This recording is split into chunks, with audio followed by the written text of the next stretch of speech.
Salut, c'est Marion, bienvenue sur la chaîne. Aujourd'hui on se retrouve pour le book haul du mois de mai et j'ai 12 livres à vous présenter. Vous allez voir, si vous avez suivi régulièrement mes vidéos, il y a des livres que vous avez déjà vus, soit dans des unboxings anniversaires, soit dans des points lecture spécial mois de la fantasy. Et parmi ces 12 livres, au final j'en ai pas acheté tant que ça.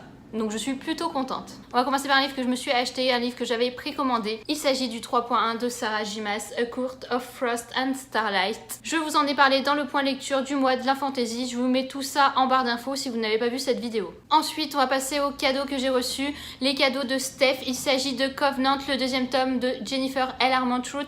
Je l'ai déjà lu, je l'ai lu assez rapidement. Comme j'ai pas mal de retard dans mes updates lecture, j'espère que vous allez en entendre parler assez rapidement. Mais ce que je peux vous dire, c'est que j'ai vraiment aimé la suite de Covenant.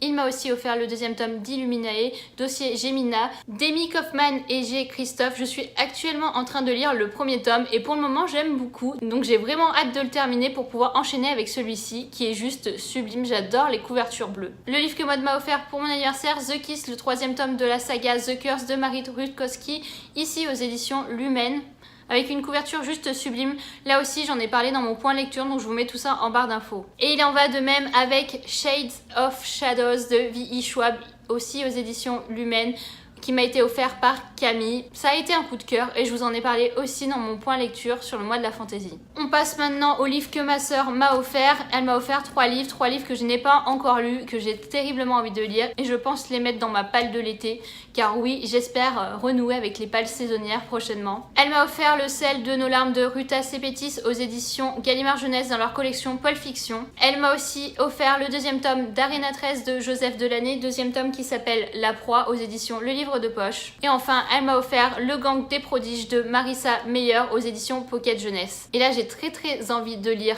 ce premier tome car j'en ai entendu beaucoup de bien, surtout sur la chaîne de Chantal, La Bibliothèque Jaune, dont je vous mettrai le lien en barre d'infos. Ensuite, Elise m'a prêté un livre qu'elle avait reçu en service de presse et qu'elle a déjà lu. Il s'agit de Ash Princess de Laura Sebastian. J'avais terriblement envie de lire ce roman et lorsqu'elle m'a dit qu'elle pouvait me le prêter, j'ai sauté sur l'occasion. Conclusion, ça fait un mois qu'elle me l'a prêté et que je ne l'ai pas lu. Alors clairement, ça va être une priorité, surtout qu'il est quand même assez court en paperback. Dans ce roman, on va suivre Théodosia. Son royaume a été envahi lorsqu'elle était jeune et elle a vu sa mère se faire assassiner devant ses yeux. Depuis ce jour-là, la personne qui a pris le pouvoir a mis sous esclavage Théo et lui a infligé le nom de Ash Princess, qui est un nom déshonorable. Pendant 10 ans, Théo est restée captive de ce palace et n'a rien fait pour changer cette situation. Et un jour, le Kaiser, la personne qui a pris le pouvoir, va lui demander de faire quelque chose d'épouvantable. Et là, elle va enfin décider de se rebeller. Clairement, c'est le genre de résumé qui me donne terriblement envie. Si j'aime ce roman, je suis sûre de craquer et de me l'acheter moi-même pour le rajouter à ma petite collection. J'ai vraiment hâte de lire ce roman, j'en ai entendu pas forcément que du bien, mais en tout cas, moi, j'y place beaucoup d'espoir. Ensuite, petite déception de ma part, j'ai commandé 2 box littéraires, une fin avril et une au mois de mai, 2 box dont je ne vous ai pas fait d'unboxing. Pourquoi? Parce que j'étais juste fatiguée au possible et que je voulais absolument les ouvrir au moment où je les ai reçus. Et là, grosse déception parce que j'ai reçu 2 fois le même livre. Alors oui, c'est le même livre, mais les couvertures ne sont pas exactement pareilles. Dans la box que she crate, dont je vous mettrai le lien en barre d'infos, j'ai reçu Sky in the Deep d'Adrienne Young aux éditions Wednesday Books. J'étais super contente en voyant ce livre car c'est vraiment un des romans que je voulais absolument lire et on avait eu droit à la dédicace sur un autocollant qu'on pouvait inclure dans le livre. Et comme vous vous en doutez, j'ai reçu le même livre dans la All Crate du mois de mai, mais cette fois-ci avec une couverture qui change un peu. Celle-ci est bleue alors que l'original est doré. J'aime beaucoup les deux versions. Dans celle-ci, la dédicace est directement sur le livre. Voilà, pour le moment je me tâte encore à savoir ce que je vais faire de ces 2 romans. Je ne l'ai pas encore lu, donc je ne sais pas si je vais aimer l'histoire ou pas. Je pense que si j'aime l'histoire, je vais garder les 2 livres pour l'aspect collection avec les 2 couvertures différentes.